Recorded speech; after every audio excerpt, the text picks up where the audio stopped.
Ladies and gentlemen, I have something so special. It's red, the engine's in the back, it's super fast, it's exciting, it has doors that do this, and it's not Italian, it's an AutoZam AZ1. I don't know how many times I can say how blessed I am to be doing what I do and to be able to, have a go at cars like this, and this one is no exception in terms of how special this particular thing is. So it is K-Car royalty.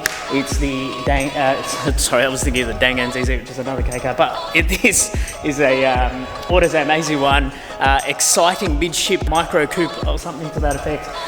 It's an amazing little thing. Very fortunate that a good friend of mine has trusted me with doing a driver's restoration on this particular car. As you can tell, I'm super excited. Can't wait to get stuck in. So this will be going on the hoist tomorrow. A little bit of work to get it on the hoist because it's quite small, which is weird, but in terms of how to get it on the hoist. Either way, this particular car is, there's probably only a handful of these in the country, so to have one in our shop is mega exciting. This particular one has got some pretty cool goodies on it. It has the triple pod gauges, it has this awesome steering wheel mounted lap timer and Mazda speed seats and XYZ. This particular customer does do quite a bit of imports into Australia, so wheels and bits and bobs. I've actually got the Nobori over there, a couple of bits and bobs out of Japan from him. We've over our few conversations, bits and bobs, we've realised we've got a lot in common, and I've been absolutely hounding him to get this car done, and finally it's happened. So he's in our BMW and we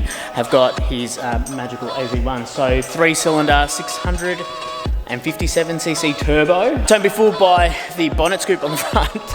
The engine is in the back and it drives exactly like that. Very immoral for me to take customers' cars around, but he committed to me. He goes, you've got to drive it, you've got to drive it, you've got to drive it.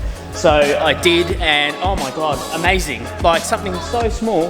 Honestly, it's hard to kind of give you an idea and perspective as to how small this car is. But you put it next to the Roadster and it's seriously like a limousine compared to this thing. Gull-wing doors, what more could you want? Got all the hallmarks of a supercar and is probably just as exciting. And I seriously mean that. I did a blocky in this and, I didn't even take it to its 9,000 RPM red line. I kind of just got in it a little bit and got around 7,000 RPM, but it's got just all of this appeal in terms of the way it sounds. It doesn't sound like a 3-cylinder. I do have a sound clip on my phone, so I might actually throw that in so you guys can hear it.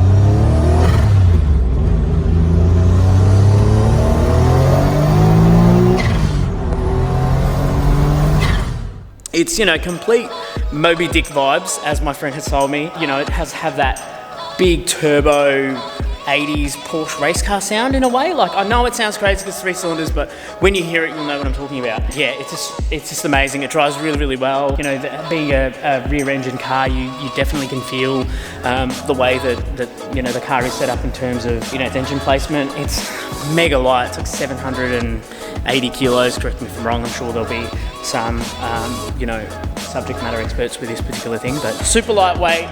This one has been tickled a little bit, done a couple of bits and bobs. Super rare parts on this car. They're a super rare car as they are. Low volume production car. In saying that, this one does have a few bits and bobs like an exhaust, got a Jasmer exhaust and this, that and the other.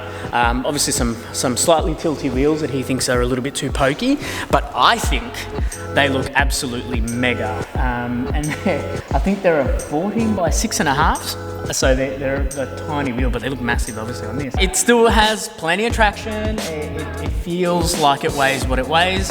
It makes my Roadster feel like a barge.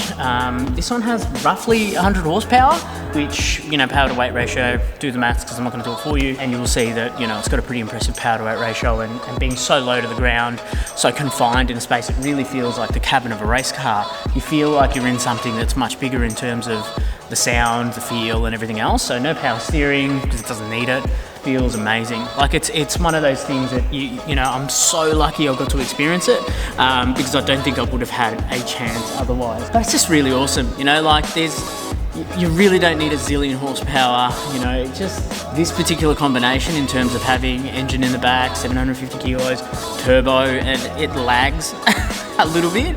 And it's amazing to think, it's probably because the engine's not big enough to spin up whatever size turbo is on it. I should know more, I'm sorry, but I will put the details in the description as to what's been done to this one. But yeah, it has that like kick in the back, real 90s turbo car feel, kick in the back, and it sounds amazing. It's a riot to drive. This is a really cool car. So we'll be doing a full resto on this in terms of wheels off, underbody.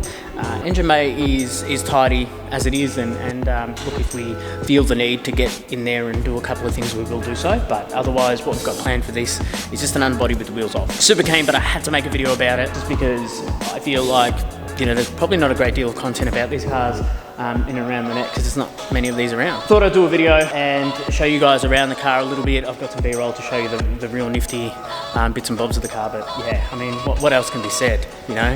It's just such a good recipe, and like K-cars, man, there's something else. They're really, really something else, K-cars. I mean, you'd think that, you know, they're so small and impractical. They're very practical. Just, you can't do a lot of shopping with it. You can't go to Bunnings or whatever your equivalent warehouse. Thought I'd do a quick video, so thanks again for watching the videos, guys. I really appreciate it. Like and subscribe, hit your bell icon on. That way, if there's any future videos that we've got coming out, super exciting cars. We have some pretty exciting cars in the pipeline that if we get the chance to do in between, you know, doing the dry ice stuff, we'll try and get some videos of them too and share them with you guys, just so you can see what sort of stuff we're working with. Something like this is ultra rare, you know, but you know, we're dealing with some pretty, I'm not gonna say ordinary, because nothing's really ordinary, but you know, things that are a little bit more frequently seen on the road, let's put it that way. But otherwise, thanks again for watching the video.